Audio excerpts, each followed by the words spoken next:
तो गाइस अपन कंटिन्यू करते हैं पिछले वाले से। उसमें मैंने आपको लास्ट में एक बताई थी कि ये हो गई अपनी टेपिटम, इसके अंदर वो था स्पोरोजिनस टिश्यू। ठीक है, अब मैं स्ट्रेट फॉरवर्ड सीधी बात करता हूँ। स्पोरोजिनस टिश्यू अगर माइक्रोस्पोर मदर सेल होते हैं, इसके अंदर बहुत सारे जिस टिश्यू है तो बहुत सारे होंगे, सीधी सी बात है। इसका सेल्स तो हर सेल कन्वर्ट होता है पोलन ग्रेन्स के अंदर, और उन पोलन ग्रेन्स मिलके क्या बनाते हैं, पोलन सेल। तो एक माइक्रोस्पोर मदर सेल से मियोटिक डिवीजन होता है और 4 पोलन ग्रेन्स बनते हैं। ठीक है, तो अगर आपको क्वेश्चन आता है ऐसा कि 100 पोलन ग्रेन्स बनाने के लिए कितने मियोटिक डिवीजन करने पड़ेंगे, मियोटिक डिवीजन, तो आपको पता है 1 से 4 बनते हैं। तो 100 पोलन ग्रेन्स बनाने के लिए कितने डिवीजन करने पड़ेंगे, 25। बेसिकली बेसिक मैथ होता है, ये तो सबको पता होता है। मैं उम्मीद करता हूँ आपको पता हो। तो 25 मियोटिक डिवीजन, ये इतना इजी क्वेश्चन नीट में पूछा जाता है हमारे। ठीक है, स्टार्ट करते हैं। Structure of microsporangium in a transverse section, a typical microsporangium appears near circular in outline. It is generally surrounded by 4 walls: the epidermis, endothelium, middle layer, and the tapetum. The outer 3 wall layers perform the function of protection and help in dehiscence of anther to release the pollen. ये कहना चाहता है कि transfer section से अपन जब microsporangium को देखते हैं तो वो सर्कुलर दिखता है, नियरली सर्कुलर। ओह शिट, क्या हो गया ये तो। ठीक है, हाँ सॉरी। तो वो सर्कुलर ये हो गया पूरा। इसके अंदर देखिए ध्यान से, ये है, ये सर्कुलर दिखता है, नियरली सर्कुलर। ठीक है, और ये जनरली सराउंडेड होता है by 4 walls, epidermis, endothecium, middle layer, and the tapetum. जिसमें से नंबर 1 आउटर से स्टार्ट करते हैं, epidermis, then endothecium, then middle layer, and then tapetum. ये याद रखना, इस सीक्वेंस बहुत पूछी जाती है। The epidermis, endothecium, middle layer, and the tapetum. The outer 3 wall layer performs the function of protection. जो बाहर के 3 लेयर हैं, इंपॉर्टेंट है। Outer 3 layer perform function of protection, help in dehiscence of anther to release pollen, और pollen release करने में मदद करती हैं। The innermost wall layer is the tapetum. It nourishes the developing pollen grains. मैंने आपको बताया न्यूट्रिएंट प्रोवाइड करती है। वो पॉलीप्लोइडी स्टेज होती है, उसके अंदर बहुत सारे न्यूक्लियस होते हैं एक सेल में। ठीक है, cells of tapetum possess dense cytoplasm and generally have more than one nucleus. जो टेपिटम के सेल होते हैं उनके अंदर बहुत सारा साइटोप्लाज्म होता है और एक से ज़्यादा न्यूक्लियस है। एक से ज़्यादा मल्टी न्यूक्लिएट कंडीशन हो गई, उसे ही तो बोलते हैं पॉलीप्लॉइडी। और डेंस साइटोप्लाज्म होता है। थोड़ी बहुत बातें हैं, याद रख लेना, बस काम चल जाएगा। When the anther is young, a group of compactly arranged homogeneous cells called the sporogenous tissue occupies the center of each microsporidium. जब एंथर यंग होता है तो कॉम्पैक्टली अरेंज होमोजीनियस सेल्स, ये याद रखना, होमोजीनियस सेल्स होते हैं, सारे सेम होते हैं, कॉम्पैक्टली अरेंज हो जाते हैं। ठीक है, जिसे अपन स्पोरोजेनस टिश्यू बोल देते हैं या फिर माइक्रोस्पोर मदर सेल्स बोल देते हैं। माइक्रोस्पोरेंजियम के सेंटर में आ जाते हैं, सही बात है।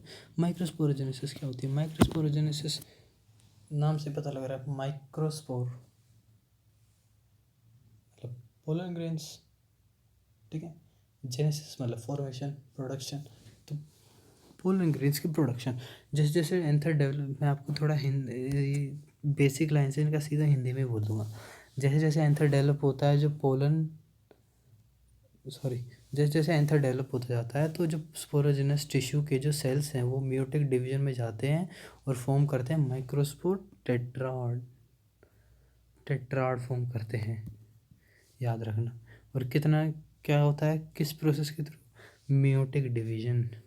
इसके अंदर सेल डिवीजन में तो पढ़ा ही होगा क्लास 12th में, नहीं भी पढ़ा तो मैं थोड़ा सा शॉर्ट रिकैप कर देता हूँ। 20 सेकेंड आगे कर लेना या फिर, ठीक है, कोशिश करूँगा 20 सेकेंड में बता दूँ। सेल होता है मियोसिस फर्स्ट, मियोसिस सेकेंड, ठीक है, ऐसे होती है। मियोटिक डिवीजन के अंदर क्या होता है, एक पहले 2n अगर डिप्लॉइड है तो हैप्लॉइड बनेगा। अब हैप्लॉइड के बाद सिंपल माइटोसिस हो जाती है, लेकिन वो मियोटिक के अंदर ही काउंट होती है, तो 4n बन जाता है, ठीक है, 4 हैप्लॉइड न्यूक्लियस बन जाते हैं, हैप्लॉइड सेल्स बन जाते हैं एक बेसिक तरीके से, ठीक है। आगे, what would be the ploidy of the cells of tetrad? अब मियोटिक डिवीजन हो गया, और जो क्या बोलते हैं अपने स्पोरोजिनस टिश्यू थे, क्या थे स्पोरोजिनस टिश्यू, ये थे 2n। अब ये पूछ रहा है प्लॉइडी क्या होगी, मतलब उसके वो हैप्लॉइड होंगे, डिप्लॉइड होंगे, ट्रिप्लॉइड, वो होती है प्लॉइडी, वो क्या होगी टेट्राड की। अब टेट्राड 1 से 4 बने हैं, तो मियोसिस हुई है, उसने बोला है मियोसिस होगी, तो 2n से n हो जाएगा, तो ये कैसे हो जाएंगे हैप्लॉइड, हाँ सॉरी। स्टार्ट करते हैं। ये मैंने आपको थोड़ा एक्सप्लेन कर ही दिया, मैं और एक्सप्लेन कर देता हूँ। मैंने आपको स्टार्टिंग में बताया था, अगर आपको याद हो तो, कि जो एंथर होता है, एंथर होता है वो अटैच होता है किससे, एंथर ए से रिप्रेजेंट कर रहा हूँ, फिलामेंट एफ से। ये यहाँ पे होते हैं कनेक्टिव टिश्यू से अटैच, ये होता है कनेक्टिव टिश्यू, वो यहाँ पे बता रखा है कनेक्टिव, आगे टिश्यू पता नहीं क्यों नहीं लिखा, मेरे को नहीं पता, वही है ये, ठीक है। हाँ, बाहर की लेयर वो, अंदर एपिडर्मिस। अब एक बार फिर से ये रिकॉल कर लेते हैं आउटर सीक्वेंस, मतलब बाहर से अंदर आने की सीक्वेंस एक बार रिवाइज कर लेते हैं माइक्रोस्पोरेंजियम की, ठीक है। तो माइक्रोस्पोरेंजियम की सबसे बाहर कौन सी लेयर होती है, एपिडर्मिस। उसके बाद होती है एंडोथीशियम, एंडोथीशियम के बाद होती है मिडिल लेयर, मिडिल लेयर के बाद होती है टेपिटम, EEMT। वैसे ही भाई, मतलब याद रख लेना एक शॉर्ट तरीका, EENMT, ओके। नेक्स्ट आगे, स्पोरोजेनस टिश्यू के बारे में आपको पता ही है, और उन्हीं को माइक्रोस्पोर मदर सेल बोलते हैं। माइक्रोस्पोर मदर सेल हो गई होमोजेनस सेल, जब वो कंबाइन कर दिया उन्होंने स्पोरोजेनस टिश्यू बना दिया। और तो क्या बताऊँ, बस इसे तो पूछा नहीं जाता। अभी पोलन ग्रीस दिखा रखी मियोटिक डिवीजन के बाद में, okay. As each cell of sporogenous tissue is capable of giving rise to a microspore tetrad. Each cell किसका, स्पोरोजेनस टिश्यू, मतलब ईच सेल, हर एक सेल क्या होता है, माइक्रोस्पोर मदर सेल, वो कैपेबल होता है माइक्रोस्पोर टेट्राड के फॉर्मेशन के लिए। Each one is a potential pollen और माइक्रोस्पोर मदर सेल।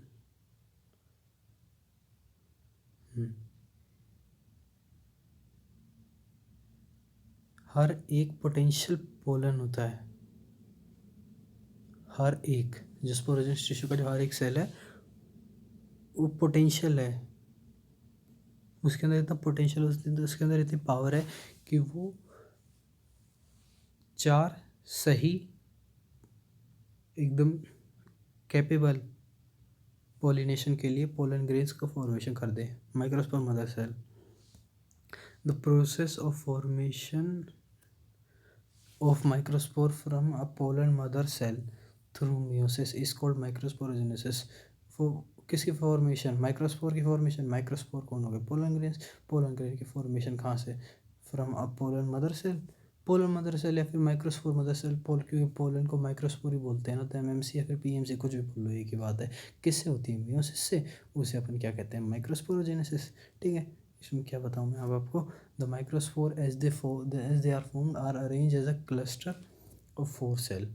जब माइक्रोस्पोर फॉर्म होते हैं, माइक्रोस्पोर फॉर्म होते हैं, देखिए गाइस, आप एनसीईआरटी कितना आपको गिगल करती है, देखा यहाँ लिखा माइक्रोस्पोर और यहाँ पे लिखा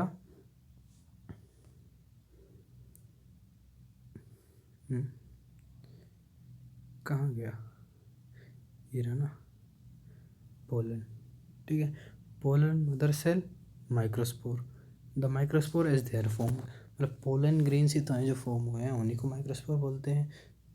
are arrange in a cluster of 4 cell, वो 4 सेल्स के क्लस्टर में अरेंज होते हैं, गुच्छे में होते हैं, एक साथ होते हैं। टेट्राड है तो गुच्छे में ही आएगा। द माइक्रोस्पोर टेट्राड, उस गुच्छे को बोलते हैं माइक्रोस्पोर टेट्राड। फिगर 2.3a में देखते हैं। 2.3 1 सेकेंड,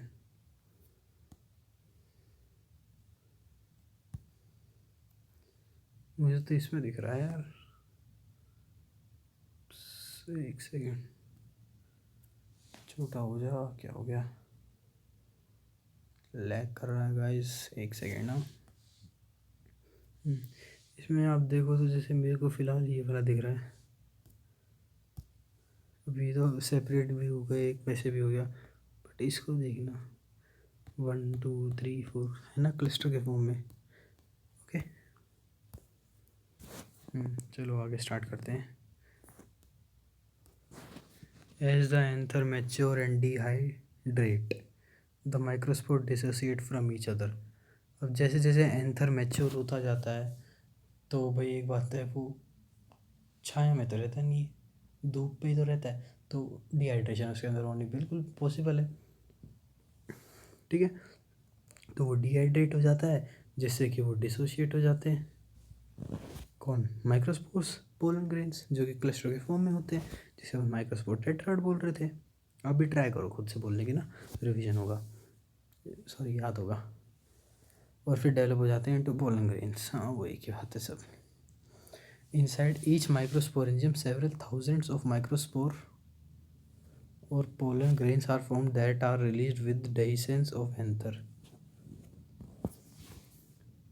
अभी मैंने आपको बता ही दिया कि भाई बहुत सारे माइक्रोस्पोर मदर सेल होते हैं। अब हर माइक्रोस्पोर मदर सेल से एक टेट्राड फॉर्म होता है, माइक्रोस्पोर टेट्राड या पोलन टेट्राड फॉर्म होता है। तो अब वो भी बहुत सारे हो, क्योंकि वो तो स्पोरोजेनस टिश्यू है। अब टिश्यू के अंदर तो लैक्स मिलियंस में होते हैं सेल्स, तो काफ़ी सारे पोलन ग्रेन्स बन जाते हैं।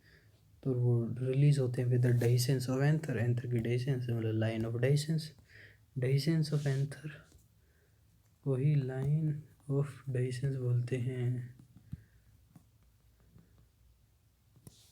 ठीक है। पोलन ग्रेन, पोलन ग्रेन क्या है? The pollen grain represent male gametophyte.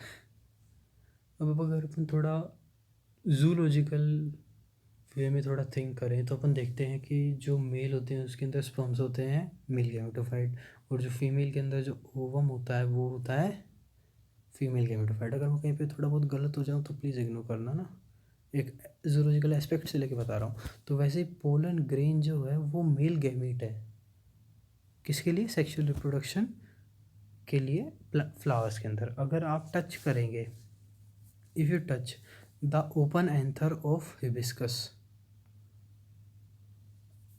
Hibiscus के, हिबिस्कस फ्लावर, हिबिस्कस या फिर किसी और फ्लावर के एंथर के ओपन पार्ट को टच करेंगे, मतलब लाइन ऑफ डेहिसेंस के आसपास टच करोगे तो आपको एक डिपोजिशन मिलेगी yellowish powder, powdery pollen grains की आपके फिंगर्स पे। तो वो येलोइश पाउडरी जो पोलन येलोइश कलर के होते हैं। अब गाइस देखो एक क्लू पॉइंट बताता हूँ। हिबिस्कस इन सर्टेन साफ मेंशन करा येलोइश पाउडर पोलन ग्रेन्स, तो हिबिस्कस के अंदर इम्पोर्टेंट काफ़ी, हिबिस्कस के अंदर जो पोलन ग्रेन्स का कलर होता है वो येलो होता है। बोर्ड के पॉइंट ऑफ व्यू से इम्पोर्टेंट नहीं है, लेकिन नीट के पॉइंट ऑफ व्यू से काफ़ी इम्पोर्टेंट है। Sprinkle these grains on a drop of water, take on the glass side and observe under a microscope. अब क्या करो, पोलन ग्रेन्स को लो, पानी में डिप को, एक ड्रॉप पानी की डालो और फिर एक स्लाइड पे रखो और फिर उसे माइक्रोस्कोप से देखो। ठीक है, ये अपने काम का नहीं, बस बोलने के लिए होता है, कब कौन दिखाता है वैसे भी अपना। वैसे पोलन ग्रेन्स जो होते हैं वो काफ़ी ब्यूटीफुल होते हैं। ये मैं ट्राई करूँगा कलरफुल फ़ोटो की। अभी तो ये देख लो आप, ऐसे ही होते हैं, रियल फ़ोटोज़ हैं, नकली नहीं है ये। ठीक है। You will really be amazed at the variety of architecture, sizes, shapes, colors, designs seen on pollen grains from different species. और मैंने आपको बताया ही था कि जीन अलग अलग होते हैं, जीन कंट्रोल करते हैं। अरेबिडोप्सिस थालियाना के अंदर 26,000 जीन होते हैं जो कि कंट्रोल करते हैं इसको। तो सीधी बात है, पोलन ग्रेन्स पे अलग अलग मिलता है। अब जैसे हर बच्चा अलग होता है, जो न्यू बॉर्न बेबी होता है, हर किसी की फेस कट अलग होता है, हेयर स्टाइल अलग होते हैं, आइज़ की शेप अलग होती है, आइज़ का साइज़ अलग होता है, नोज़ अलग हो, नोज़ की पॉइंटनेस में थोड़ा डिफरेंस मिलता है। वैसे ही पोलन ग्रेन्स में भी डिफरेंस मिलता है, वाइड वैरायटी मिलती है, ठीक है। हर किसी किसी में, हर स्पीशीज़ के अंदर। लेकिन एक स्पीशीज़ के तो पर्टिकुलर सेम होंगे ना। अब अगर आप हिबिस्कस प्लांट लोगे तो हिबिस्कस प्लांट में तो सारे सेम ही मिलेंगे भाई। जिसके येलोइश होते हैं कलर में, तो पोलन ग्रेन्स याद रखना। पोलन ग्रेन जो होते हैं वो जनरली स्फेरिकल, सॉरी, तो पोलन ग्रेन्स जो होते हैं वो जनरली स्फेरिकल होते हैं, और उनका जो साइज़ होता है वो होता है, वो वेरी करता है 25 से 50 माइक्रोमीटर्स। एक डेटा है जो पर्टिकुलरली पूछ लिया जाता है कभी कभी, तो याद रखना। और ये किस में है, इससे भी इम्पोर्टेंट गाइस ये है, इन डायमीटर। डायमीटर का मतलब ये है कि भाई अगर ये पोलन ग्रेन जनरल स्फेरिकल बोला है ना, तो मैं थोड़ा ओवल शेप बना दे तो गलत नहीं होगा, ऐसे भी होते हैं, ठीक है। जनरल स्फेरिकल बोला है, तो ये 25 से 50 माइक्रोमीटर के बीच में वेरी करेगा।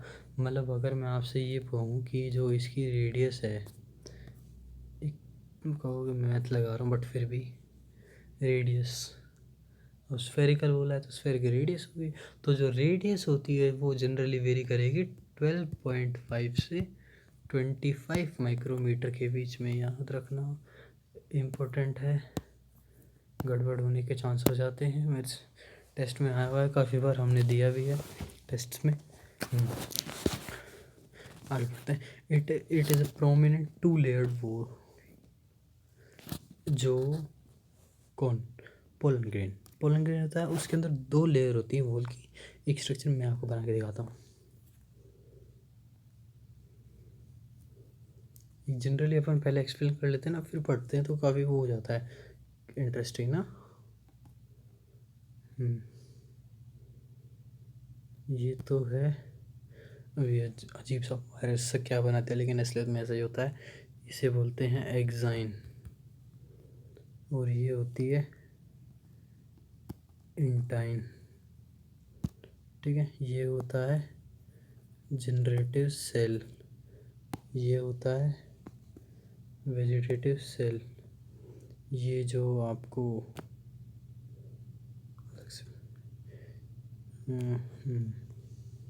ये जो आपको ये वाला दिख रहा है ना, ये तो है वेजिटेटिव। ये छोटा सा दिख रहा है ना, ये है जनरेटिव।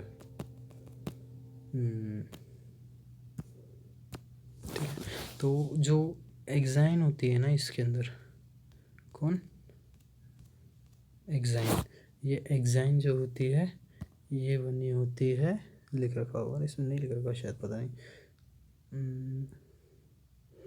स्पोरो। आप नोट करें खुद, है ना। जो एग्जाइन है, जो 2 लेयर का बोला ना इसने, सराउंडेड होता है 2 लेयर से मेनली। तो जो एग्जाइन होती है वो किसकी बनी होती है, स्पोरो पोलेनिन प्रोटीन की, ठीक है। और ये जो स्पोरोपोलेनिन प्रोटीन है ये मोस्ट रेजिस्टेंट होता है। मतलब ये जो है कोई भी एंजाइम इसको डिग्रेड नहीं कर सकता, कोई भी एंजाइम, मतलब एक तरीके से क्रिप्टो प्रिजर्वेशन बोलते हैं। पोलन ग्रेन्स को जब हम प्रिजर्व करते हैं -196 डिग्री पे नाइट्रोजन गैस के अंदर करते हैं, तो उसे बोलते हैं क्रिप्टो प्रिजर्वेशन। तो उसमें ये बहुत मेजर रोल प्ले करता है एग्जाइन, क्योंकि ये मोस्ट रेजिस्टेंट ऑर्गेनिक मटेरियल है। लेकिन कैसा, अब आप थोड़ा सोचो, मोस्ट रेजिस्टेंट लिविंग या नॉन लिविंग, पोलन ग्रेन तो लिविंग है, तो most resistant living organic material होता है। और आप मुझे बताना most resistant non living organic material क्या है। कमेंट सेक्शन में बताना, वरना मैं अगले वीडियो में बताऊंगा मेरे, पक्का। ओके, कोई भी एंजाइम इसको डिग्रेड नहीं कर सकता। देखो जैसे ये लिखा हुआ, हाँ, दो दो लेयर होती हैं।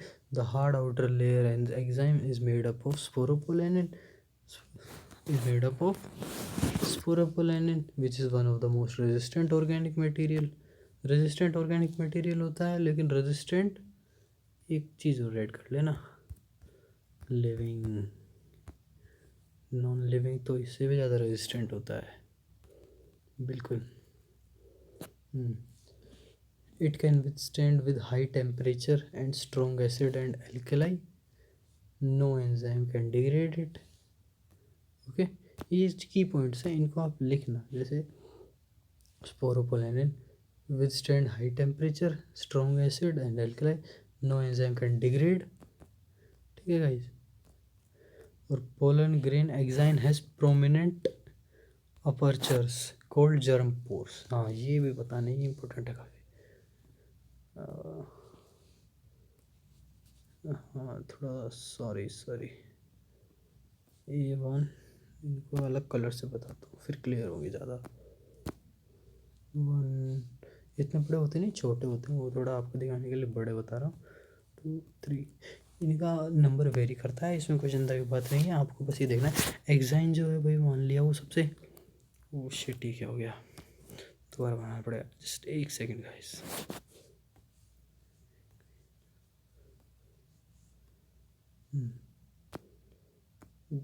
गई जैसा भीगे से भागे से। Okay, done. तो जो अपन क्या देख रहे थे,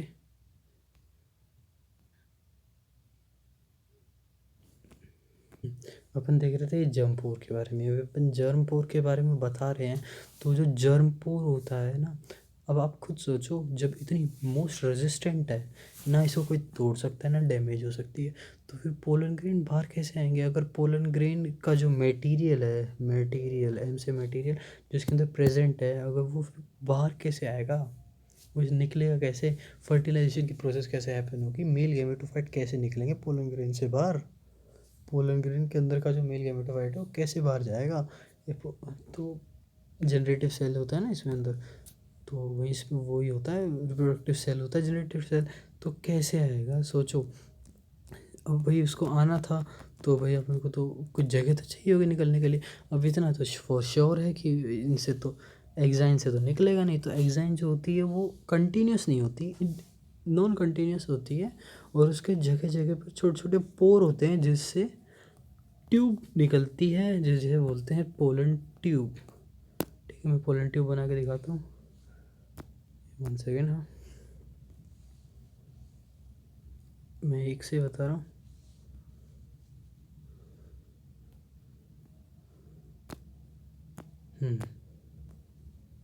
जैसे ये जंपर हो गया, ये जंपर हो गया। ओके, तो ये पोलन ट्यूब निकलती है इससे। तो ये जो पोलन ट्यूब निकलती है ना, इसके अंदर होते हैं मेल गैमेटोफाइट। जो जनरेटिव सेल अपन ने बताया था, जनरेटिव सेल या फिर रिप्रोडक्टिव सेल, उसके अंदर क्या होती है? माइटोसिस, स्मॉल एम से माइटोसिस, कैपिटल एम से मियोसिस। ठीक है, तो माइटोसिस होती है। तो माइटोसिस में तो 2 बनते हैं, मियोसिस में 4 बनते हैं। तो मियोसिस के अंदर लेकिन प्लॉइडी भी तो डिक्रीज हो जाती है ना, बाय 2। ओके, तो माइटोसिस होगी क्योंकि हैप्लॉइड ही मेंटेन करना। हैप्लॉइड से अब अपन, हैप्लॉइड मतलब 1 हाफ लॉइड थोड़ी करोगे। हाँ, क्योंकि वो तो कुछ होता ही नहीं है ना, क्रोमोसोम की सीक्वेंस तो मेंटेन करना, जीन मेंटेन करना, जीन के अंदर डिस्ट्रीब्यूशन थोड़ी करना है अपन को। वो तो कर नहीं सकते, नेचुरल प्रोसेस वो करेगी नहीं, आर्टिफिशियल प्रोसेस के थ्रू तो हो भी जाता है। ठीक है, तो अब भाई माइटोसिस होती है, तो उससे 2 बनते हैं, वो 2 मिल गैमेटोफाइट पहुँचते हैं। चलो आगे बढ़ते हैं। जहाँ पे germ pore where sporopollenin, where sporopollenin is absent. Sporopollenin absent, तो मैंने आपको बता दिया। जो पोलन ग्रेन होते हैं वो well preserved as fossil, preserve होते हैं फॉसिल। क्वेश्चन बन सकता है, why pollen grain are well preserved as fossils? देखो आंसर सीधा सीधा, pollen grains are well preserved as fossil because of the presence of sporopollenin. presence of sporopolanin, the exine exhibits a fascinating arrow pattern and design. सब जैसे मैंने आपको बताया था ना, पैटर्न एंड डिज़ाइन, तो जो एग्जाइन हो गई अपनी, मैं अलग कलर से रिप्रेजेंट करके बताता हूँ। एग्जाइन ऐसे अलग अलग, मतलब इसकी शेप वेरी करती है, ब्यूटीफुल शेप होती है ना। Okay, why do you think the exine should be hard? What is the function of जंप होल? सिंपल सी बात, जंप होल का फंक्शन पता है, वहाँ से पोलन ट्यूब निकलती है। और आपको क्यों लगता है कि एग्जाइन हार्ड होनी चाहिए? Exine should be hard because for the crypto preservation, pollen grain, pollen preservation को ही अपन क्या बोलते हैं, क्या बोलते हैं, सॉरी गाइस एक सेकेंड ना, ब्लैक ही रखते हैं, अच्छा लगता है। क्रिप्टो प्रिजर्वेशन,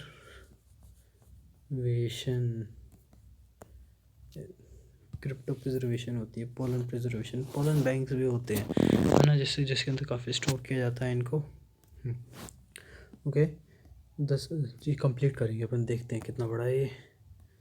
चलिए फास्टली करते हैं ना। ओके गाइस, ठीक है। हाँ, the inner wall of pollen grain is cold. जो पोलन ग्रेन के अंदर वाली लेयर होती है, अंदर वाली लेयर ये रही, अंदर वाली लेयर को बोलते हैं इंटाइन। ये थिन होती है, पतली होती है, कंटिन्यूस लेयर होती है। कंटिन्यूस लेयर होती है जो कि किसकी बनी होती है? सेल्यूलोज की और पैक्टिन की। पैक्टिन की और सेल्यूलोज की बनी है तो अपन इसको बोल देते हैं पेक्टोसेल्यूलोज। पेक्टोसेल्यूलोज की बनी होती है, पेक्टोसेल्यूलोज आ जाएगा तो वो भी सही ऑप्शन है, वो ही सही है अगर ये नहीं हो दिया हो तो सेल्यूलोज एंड पेक्टिन अलग से। The cytoplasm of pollen grain is surrounded by plasma membrane. जो पोलन ग्रेन है उसका वो साइटोप्लाज्म जो होता है पोलन ग्रेन का, वो सराउंड किया जाता है by plasma membrane. Plasma membrane surround किया है, ठीक है। जो जब पोलन ग्रेन मैच्योर होता है तो वो 2 सेल कंटेन करता है, वेजिटेटिव एंड जनरेटिव। ये है अपना मैच्योर पोलन ग्रेन, ठीक है। मैच्योर पोलन ग्रेन के अंदर 2 सेल हो गए, vegetative cell and generative cell. The vegetative cell is bigger, पहला पॉइंट हो गया बिगर, ठीक है। Has abundant food reserve, large irregular shape nucleus, 3 पूछ सकता है। फीचर्स ऑफ वेजिटेटिव सेल, या फिर ऐसे बोर्ड में तो काफ़ी इंपॉर्टेंट है ना, ठीक है, याद रखना। Generative cell is small float in cytoplasm of vegetative cell. ये वेजिटेटिव सेल होता है ना, उसी के साइटोप्लाज्म में फ्लोट करता है, मतलब रहता है उसी के साइटोप्लाज्म में, सिंपल सी बात है। इसकी शेप क्या है? Spindle shape. 3 आई थिंक, हाँ। डेंस साइटोप्लाज्म, इसके अंदर भी डेंस साइटोप्लाज्म होता है, मतलब जिस इससे कौन से जनरेटिव सेल या फिर रिप्रोडक्टिव सेल, रिप्रोडक्टिव सेल के अंदर होता है साइटोप्लाज्म, डेंस होता है इसके अंदर भी, ठीक है। In over 60% of angiosperm pollen grain are shed with 2 cell stage. 2 cell stage का मतलब है गाइस, एक वेजिटेटिव सेल, एक जनरेटिव सेल, है ना। और 40% हो गए बचे हुए, जो कि generative cell divide mitotically to give rise to 2 male gamete are before pollen grain are shed. मतलब पोलन ग्रेन पहुंच चुका हो स्टिग्मा के ऊपर, तो वो हो गई 3 सेल स्टेज। अभी गाइस बहुत कंफ्यूजिंग हो जाता है बच्चों के लिए, तो सिंपल सी बात है इसको समझने के लिए। 3 सेल स्टेज कैसे हो गई? एक तो था वेजिटेटिव सेल, एक था जनरेटिव सेल, लेकिन 40% जो होते हैं एंजियोस्पर्म होते हैं या फिर रिमेनिंग प्लांट्स हैं, उनके अंदर क्या होता है, पहले ही मतलब स्टिग्मा के पास पहुँचे नहीं, केमिकल रिएक्शंस हुई नहीं, उसको एक्सेप्ट किया गया हो या नहीं किया गया हो फर्टिलाइजेशन के लिए, stigma female reproductive part gynoecium के द्वारा, उससे पहले ही वो मेल गैमेटोफाइट बना लेता है ना, गैमेट्स बना लेता है। वो पोलन ग्रेन क्या है? एक सेकेंड, अभी मैं एक चीज़ हो रहा है ना, इंपॉर्टेंट है, मेरे को लगा थोड़ा इसलिए बता रहा हूँ। जो पोलन ग्रेन होता है वो होता है मेल गैमेटोफाइट, और जो मेल गैमेट बन जाते हैं उसके बाद, ठीक है, 2 मेल गैमेट बन जाते हैं, ठीक है। बिल्कुल सही बात है। काफ़ी बड़ा लेक्चर भी होता जा रहा है, इसको जल्दी से फिनिश भी करना है अपन को। चलिए करते हैं जल्दी, टाइम नहीं लगाएंगे बिल्कुल भी। तो जनरेटिव सेल डिवाइड हो जाता है, माइटोसिस हो जाती है उसके अंदर, तो वो 2 सेल हो गए। अब जनरेटिव सेल के अंदर हो गई माइटोसिस, तो 2 बन गए, तो 2 तो ये हो गए, 2 कौन हो गए? मेल गैमेट्स प्लस एक वेजिटेटिव सेल। आखिर में होना ये है बस, ये 40% है जिसमें क्या सोचते हैं भाई बाद में होना है, उससे बढ़िया अभी कर लेते हैं, चलो अभी माइटोसिस करके बना लेते हैं। ठीक है। पोलन ग्रेन जो होते हैं बहुत काफ़ी स्पीशीज़ के एलर्जी भी कोज करते हैं। Bronchial application in some people often leading to chronic respiratory disorders like asthma, bronchitis. It may be mentioned that Parthenium or carrot grass that came to India as a contaminant with imported wheat has become ubiquitous in occurrence and causes pollen allergy. जो पार्थी इसका इसका main जो important सोर है ना, ये काफ़ी important para है। इसके अंदर पोलन ग्रेन्स के एक तरीके से अपन बोले तो बुराई करी हुई है, जो कि कहीं नहीं है। वो पोलन ग्रेन को हर जगह अच्छा बताएगा, आगे भी अच्छा बताएंगे, लेकिन ये इंपॉर्टेंट है काफ़ी। सीवियर सीवियर का सीवियर एलर्जी होती है। सीवियर एलर्जी ब्रोंकियल डिसऑर्डर हो जाते हैं, जो कि अस्थमा, ब्रोंकाइटिस जैसी बीमारी हो जाती है। हे फीवर भी हो जाता है, HAY, ये नहीं लिख रखा, ये भी लिख देते हैं, हे फीवर, ये भी हो जाता है इससे, है ना। ठीक है। और ये जो है पार्थीनियम और कैरेट ग्रास, कभी आपने ध्यान से देखा हो तो मैं आपको ट्राई करूँगा शो करने की, इसमें दे रखा है क्या पीछे, नहीं इसमें दे ही नहीं रखा, वरना जो अपना वो होता है, मैं कैसे बताऊँ आपको, कुछ इस तरीके का होता है, देखिएगा थोड़ा ट्राई करता हूँ। ऐसे हो गए, एक फूल गोभी सी बनी होती है, आगे पोलन होते हैं वाइट कलर के, देखे हो तो आपने, वैसे नेट पे ट्राई करना, सर्च करने की, ऐसे होते हैं, है ना। और ऐसे निकला होता है, काफ़ी बड़ी हर्ब नहीं होती, श्रब होती है, झाड़ियाँ होती हैं, हर जगह मिल जाएगी आपको, थोड़ी खाली जगह पे, बैरन एरियाज़ के आसपास, है ना। तो वो होती है, उसे बोलते हैं अपन कैरेट ग्रास और पार्थीनियम। पार्थीनियम तो भाई इसने पार्थीनियम और कैरेट ग्रास, तो पार्थीनियम तो हो गया उसका बोटेनिकल नेम, और कैरेट ग्रास हो गया उसका कॉमन नेम, जो इंडिया के अंदर आई थी एज अ कंटेमिनेंट के रूप में आई थी, किसके साथ, इम्पोर्टेड वीट के साथ, जो कि अब बहुत ज़्यादा प्रेजेंस में हो गई और पोलन एलर्जी कोर्स करती है। अब एक बात और, पोलन ग्रेन जो होते हैं वो न्यूट्रिएंट्स के अंदर रिच होते हैं, मतलब न्यूट्रिएंट रिच होते हैं, ये बात सॉरी एक सेकेंड, न्यूट्रिएंट रिच होते हैं पोलन ग्रेन्स। ये फैशन है आज अभी कुछ सालों में चल रहा है कि पोलन टैबलेट्स को यूज़ किया जाता है, pollen tablets as food supplement, food के सप्लीमेंट के रूप में यूज़ किया जाता है। और वेस्टर्न कंट्रीज़ के अंदर तो large number of pollen product मिलते हैं, किसके फॉर्म में, टैबलेट के फॉर्म में, सिरप के फॉर्म में, जो कि मार्केट के अंदर अवेलेबल है। ये कुछ इंपॉर्टेंट नहीं है इतना, बस हमें ये याद रखना है कि जो पोलन टैबलेट होती है वो pollen tablets are use as food supplement के रूप में ये यूज़ किया जाता है। और एक इम्पोर्टेंट, हाँ ये लाइन इम्पोर्टेंट है काफ़ी, दोनों एस्पेक्ट से, नीट के एस्पेक्ट से और उसके एस्पेक्ट से भी कर लिखते हैं। Pollen consumption has been claimed to increase performance of athlete and race horses. ठीक है, काफ़ी इंपॉर्टेंट है गाइस, पक्का लिख लेना अलग से। मैं तो कहता हूँ इस चैप्टर को जब लिखो ना, तो इस लाइन को अलग से एक नोट के फॉर्म में लिख लेना। ठीक है। वंस, चलो थोड़े बचा इसके बाद अब अपना क्रिप्टो प्रिजर्वेशन वो सारा, वंस दे आर शेड, एक बार ये जब निकल जाते हैं, pollen grains have to land on the stigma के ऊपर इनको पहुंचना होता है, before they lose their viability, अपनी वायबिलिटी को लूज़ करने से पहले, मतलब अपनी एक तरीके से ये बोलिए लाइफ स्पैन, इनकी जो ज़िंदगी होती है वो बहुत थोड़ी होती है।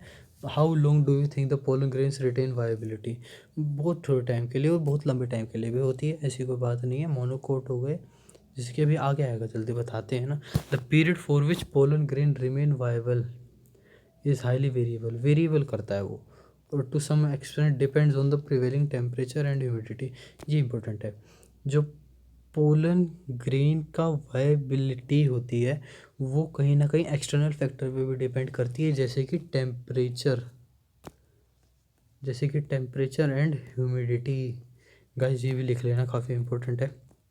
टेम्परेचर ह्यूमिडिटी के साथ वो अलग अलग मॉइस्चर हो गया, जैसे वो ऐसे भी दे सकता है, लाइट, सनलाइट, और काफ़ी मतलब इसमें काफ़ी आ सकता है, वो सब एक ही बात आ गई ना टेम्परेचर के बीच में, तो आपको देखना काफ़ी क्वेश्चन बन सकता है इससे। In some cereals such as rice and wheat pollen grains lose their viability within 30 minutes.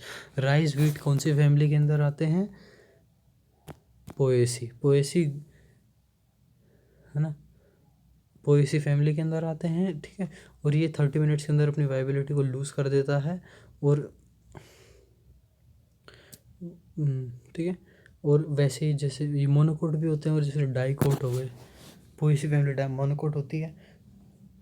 कोई बात नहीं, आपको इसके बारे में भी इसकी मैं वीडियो बना दूंगा, उसमें आपको सिंपली 2-3 लेक्चर में आपको पूरा कंप्लीट कर दूँगा चैप्टर, आसानी से समझ में आ जाएगा। आप चिंता मत करना, बस साथ लगे रहो, रिपीट करते रहो, आप भी मेरे साथ साथ बोलते रहा करो, आपको भी समझ में आ जाएगा। बस अब अपन करने वाले हैं 2-3 मिनट में complete, we are going to finish it. Okay. 2x पे देख लिया करो आप वीडियो, डबल मतलब स्पीड डबल करके यूट्यूब से, जिससे आपको काफ़ी फ़ायदा हो जाएगा। कैप्शन में डालता हूँ तो आपको वैसे कोई दिक्कत, कैप्शन में डालता नहीं तो आपको कोई दिक्कत नहीं है। देखो, लाइक करो ना करो आपकी मर्ज़ी है, सब्सक्राइब करो ना करो आपकी मर्ज़ी है, कुछ नहीं, आपको बस पढ़ना है, देखना है, जाना है। बस लाइक सब्सक्राइब के चक्कर में फालतू टाइम पास मत करना। हाँ, कमेंट बॉक्स में ये बता, जैसे मैंने अभी क्वेश्चन पूछा था, कौन सा पूछा था, क्या नाम था उसका, वो था ना, most resistant living organic material, ये तो बता दिया था। Most resistant non living organic material, ये नेट पे आप खुद सर्च करके मेरे कमेंट बॉक्स में डालो आप, फिर वरना मैं आपको बताऊंगा अगर आप नहीं डालोगे तो, ठीक है। कुछ मेंबर हो गए जैसे रोजेसी, लेगुमिनेसी, सोलेनेसी, ये इनकी वाइबिलिटी मंथ्स तक के लिए मेंटेन रहती है, ठीक है। ये हो गए डाइकोट हो जाते हैं ना, ये फैमिली डाइकोट फैमिली के अंदर आती है। You may heard of storing semen और the sperms of many animals including humans for artificial insemination.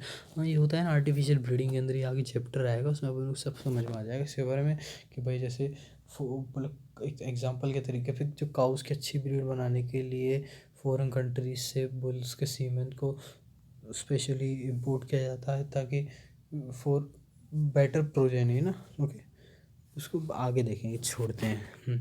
फिलहाल तो अपन ये देखते हैं कि पोलन ग्रेन्स को भी अपन स्टोर कर सकते हैं, वो भी large number of species store करी जाती हैं। जैसे किसके अंदर स्टोर करी जाती हैं, पोलन बैंक्स के अंदर, जैसे कि सीड बैंक के सिमिलर होती हैं, वो भी crop breeding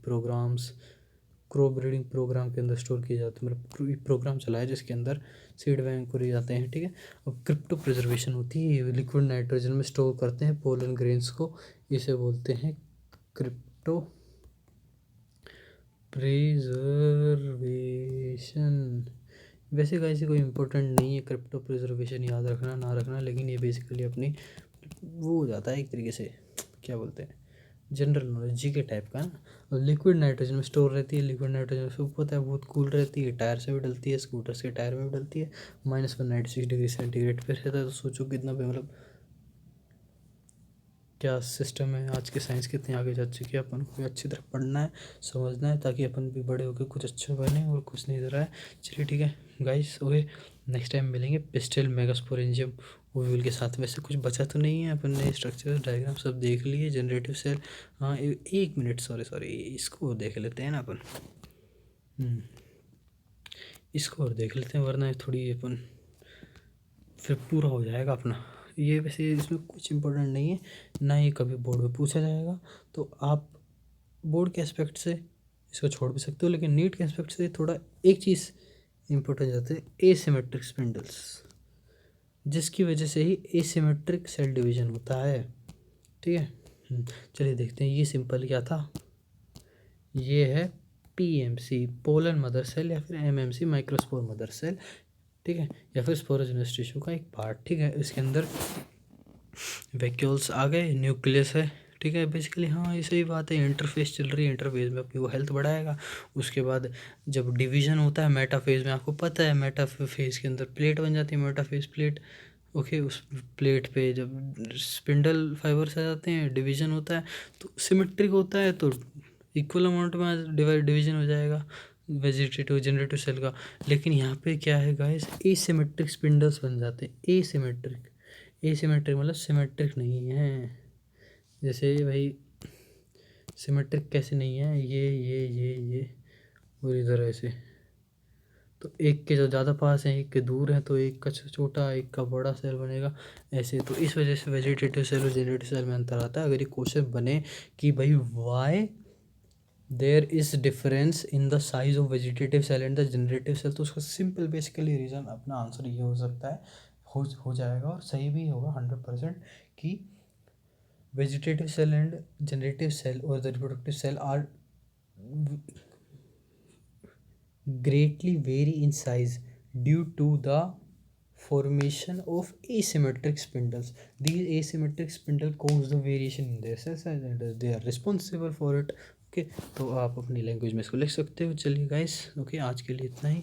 good bye. Bye.